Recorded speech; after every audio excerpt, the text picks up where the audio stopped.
नमस्कार दोस्तों, साहित्य ज्ञान क्लासेस में हार्दिक स्वागत है आपका।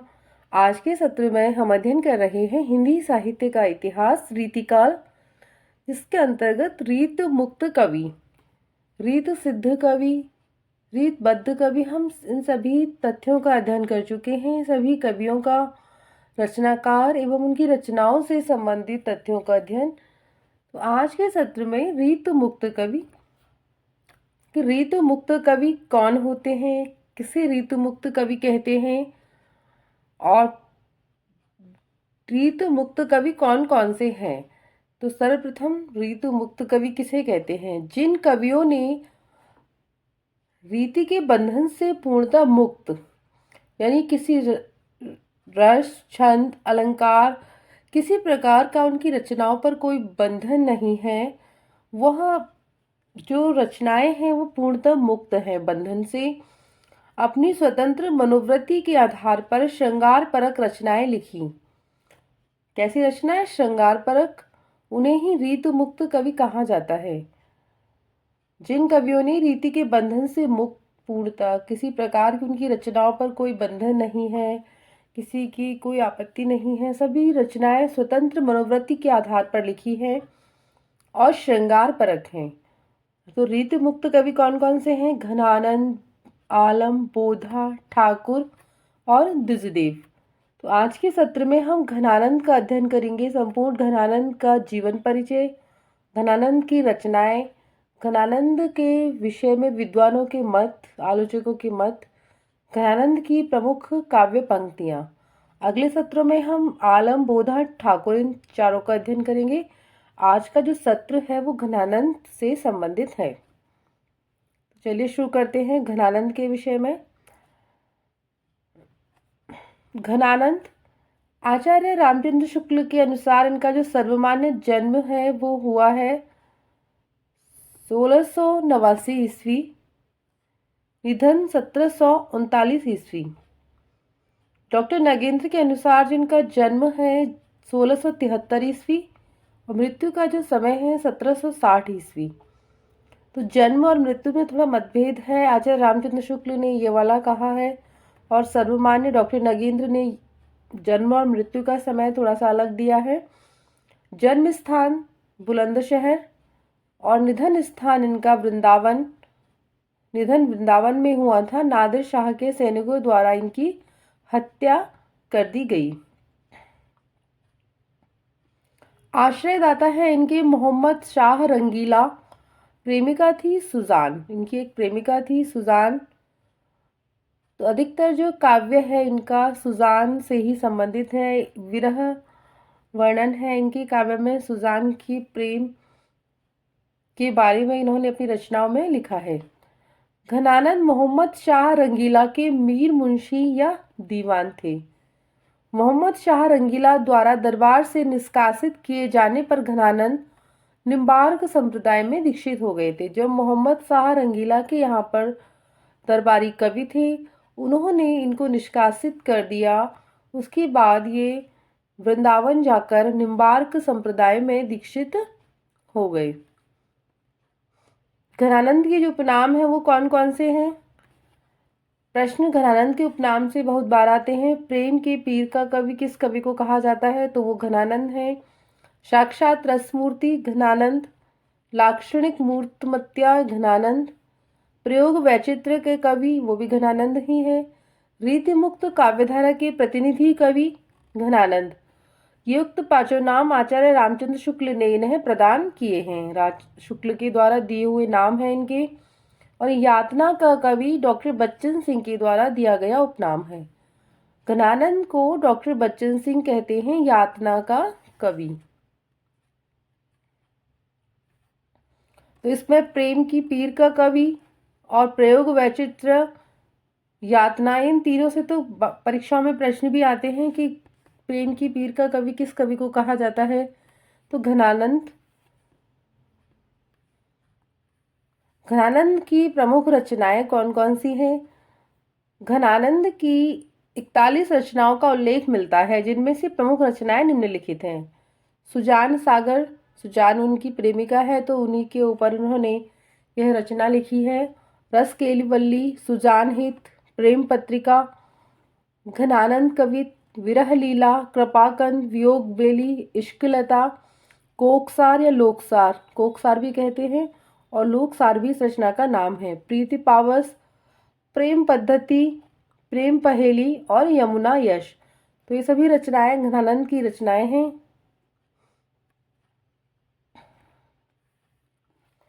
डॉक्टर नगेंद्र ने घनानंद के पदों की जो संख्या बताई है, कवित्व और सवैया छंद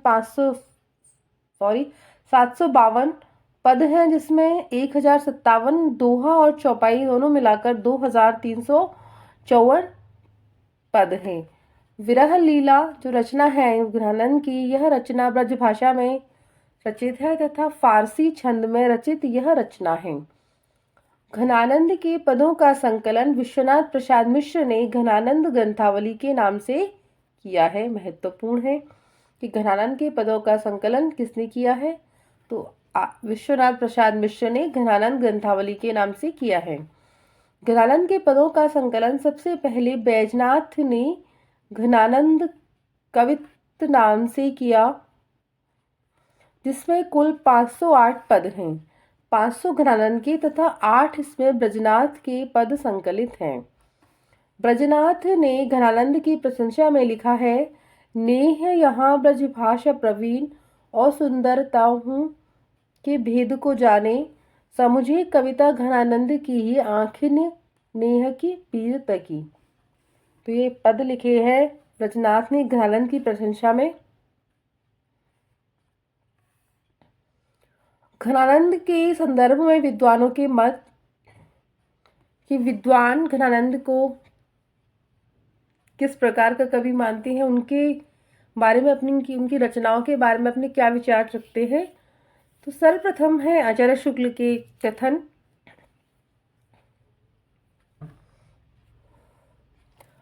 इनकी सी विशुद्ध सरस और शक्तिशालिनी ब्रजभाषा लिखने में कोई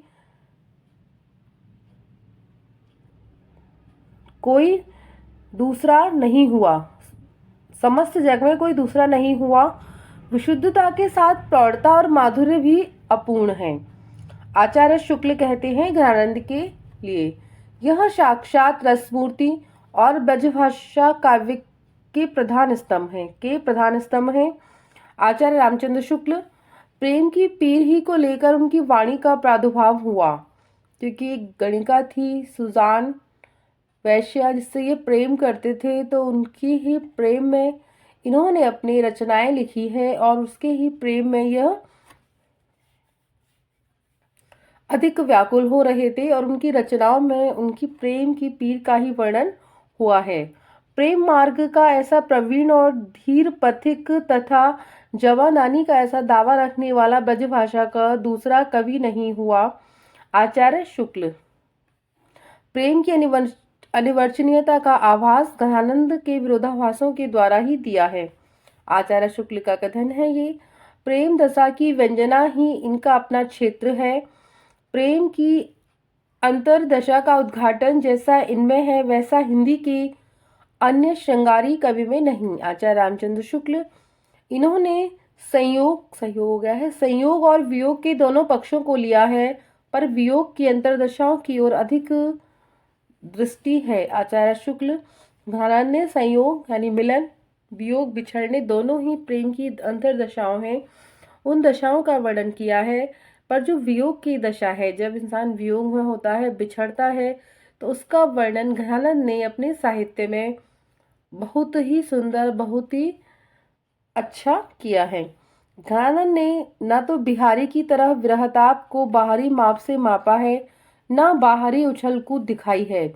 जो कुछ हलचल है वो भीतर की है। आचार्य शुक्ल कहते हैं कि घनानंद ने किसी का अनुकरण नहीं किया है, कोई बाहरी वस्तु या बाहरी चीज़ों से प्रेम न करके जो प्रेम की अंतरदशा है, उनकी व्याकुलता उनके भीतर की है, उसी का वर्णन उन्होंने अपने साहित्य में किया है।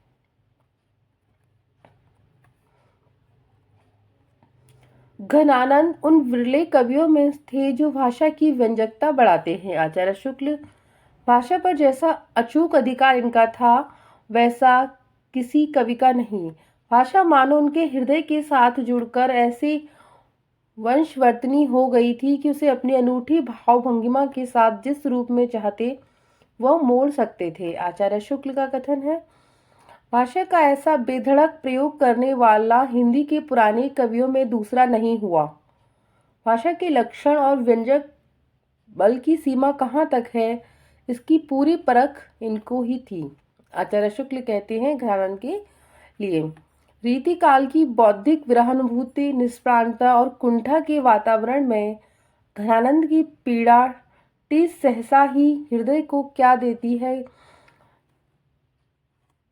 मन सहज ही मान लेता है कि दूसरों के लिए किराए पर आंसू बहाने वालों के बीच यह एक ऐसा कवि है जो सचमुच अपनी ही पीड़ा में रो रहा है। ये रामधारी सिंह दिनकर कहते हैं घरानंद के लिए, क्योंकि विरह उस समय क्या था, रीतिकाल में कुछ जो कवि थे वो दूसरों की प्रशंसा करते थे, दूसरों के सुख में सुखी और दूसरों के ही यानी राज दरबारी थे सभी, और राजाओं की प्रशंसा करते थे, दूसरे श्रृंगारिक रचनाएं करते थे, तो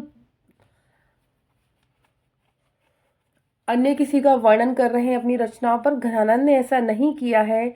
वो अपने ही विरह से, अपने ही दुख से, अपने ही वियोग से पीड़ित हैं और अपनी रचनाओं में उसी को वो लिख रहे हैं। वो सचमुच अपनी ही पीड़ा में थे। विरह तो घरानंद की पूंजी ठहरी। रामधारी सिंह दिनकर यह वियोग श्रृंगार के प्रधान मुक्तक कवि हैं। आचार्य शुक्ल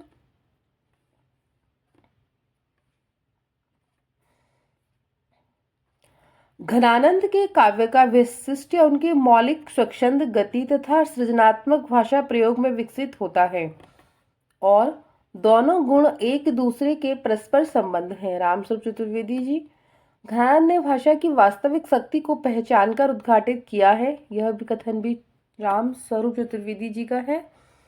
घनानंद की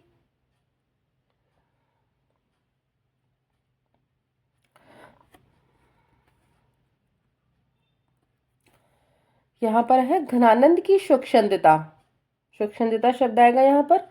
घनानंद की स्वच्छंदता उनकी बिंब विधान, प्रेम, प्रयोग और मनः स्थिति, मन और मनः स्थितियों के चित्रण में सर्वत्र दिखाई देती हैं। चतुर्वेदी जी का कथन है कि उनकी जो स्वच्छंदता है, उनके बिंब विधान, प्रेम, प्रयोग और प्रेम की मनः स्थितियों के चित्रण में सर्वत्र दिखाई देती हैं।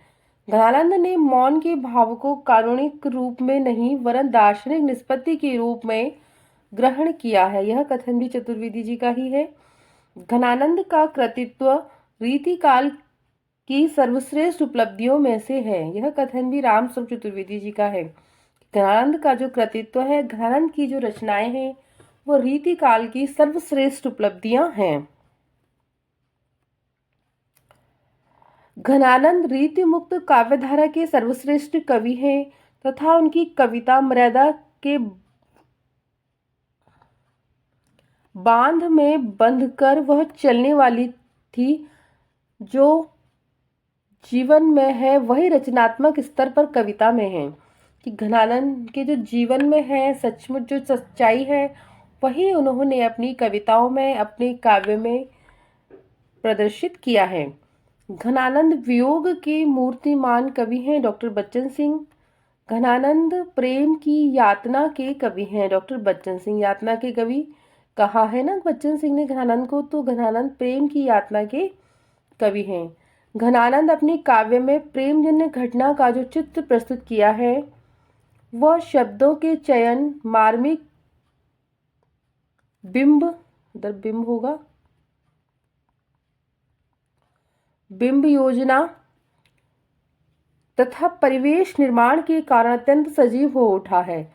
डॉक्टर बच्चन सिंह कहते हैं कि घनानंद की जो प्रेमजन्य घटना है, अपने प्रेम की जो पीड़ा है, उस घटना का जो चित्रण उन्होंने किया है, उनमें शब्दों का चयन, मार्मिक बिंब योजना तथा परिवेश निर्माण के कारण अत्यंत वह सजीव हो गया है। डॉक्टर बच्चन सिंह का यह कथन है। घनानंद की प्रसिद्ध काव्य पंक्तियां कौन कौन सी हैं? लोग हैं लागे कवित्व बनावत, मोको तो मोरे कवित्व बनावत। ये पंक्त परीक्षा में बहुत बार आती है। अति सूदो स्नेह को मार्ग है, जहाँ नेक सयापन बाक नहीं। झलके अति सुंदर आनन, और छके द्रग राजति कानन छवि। जो काहू कल पाए, सो कैसे कत पाहें। से दिन घुटिबो करे प्राण, उजरन बसी हमारी अखियां देखो। रावर रूप की रीत अनूप, नयो नयो लागत ज्यो ज्यो निहारिये। तो इसमें ये वाली पंक्ति है, लोग हैं लागे कवित्व बनावत, अति सूदो स्नेह को मारक, जहाँ नेक सयापन बाक नहीं। यह तो बहुत प्रसिद्ध पंक्ति है घरानंद की, और इससे बहुत बार प्रश्न आते हैं। और रावरे रूप की रीत अनूप, नयो नयो लागत जो जो निहारिये, ये वाली। तो इसमें जो 4 पंक्तियां हैं ये तो बहुत ही महत्वपूर्ण है, परीक्षाओं में इन पंक्तियों से बार बार प्रश्न आते हैं। तो आज के सत्र में इतना ही। आगे सत्रों में हम बोधा, ठाकुर, द्विजदेव और आलम, इन 4 कवियों का अध्ययन करेंगे। तो आगे के सत्र में जुड़े रहिए। बहुत बहुत धन्यवाद।